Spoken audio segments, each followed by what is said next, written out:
As a fellow candidate, I find it unfair to hurl accusations without basis.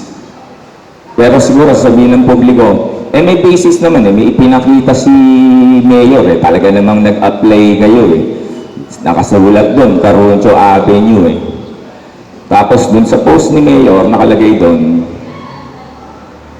kung magkukwento na rin lang naman kayo, ikwento nyo na lang po. I just want to highlight some points.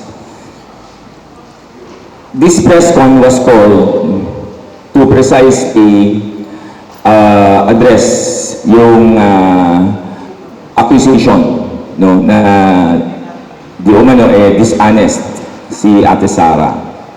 Ikalawa po, na punto kong gustong i-highlight, propaganda po talaga kasi nag-apply kami sa Plaza Rizal, inilipat kami sa Caroncho Avenue. Nung makuha na nila yung second request na Caroncho Avenue na yung aming venue, nagpalabas sila ngayon sa social media na nung panahon na sila nangangandidato pa, noong 2019, hindi pa sila nakaupo. Ipinagmamalaki nila na ang pinili nilang venue, Plaza Rizal. Doon nila hinold yung kanilang rally.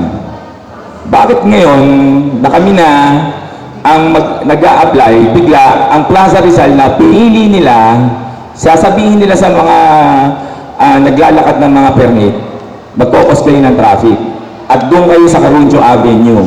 Na kung kayo taga-Pasig, alam nyo yan ang pinaka-bottleneck na kalsada sa Pasig. Andyan ang palengke natin, andyan ang City Hall natin, andyan ang mga ruta papunta sa Iglesia ni Cristo, yan din ang ruta, punta sa Montefalco. Bakit nyo dyan ilalagay? Diba? It's a busy thoroughfare. Ba't kami dyan ilalagay? So it's a trap. It's a trap.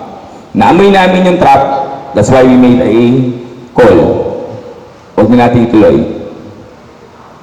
Because they will excoriate us in the social media. Dito pa lang po, may violation na po sila sa batas.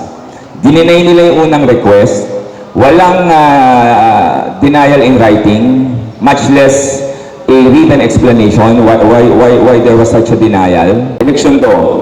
Kung gusto namin, itong particular issue na lang na to, magpapay na lang kami ng violation ng ARTA.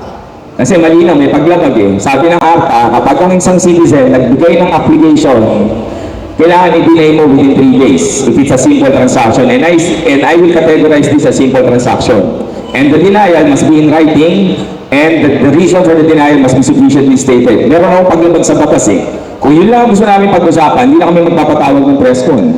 Diba? Sa korte na tayo mag-usap.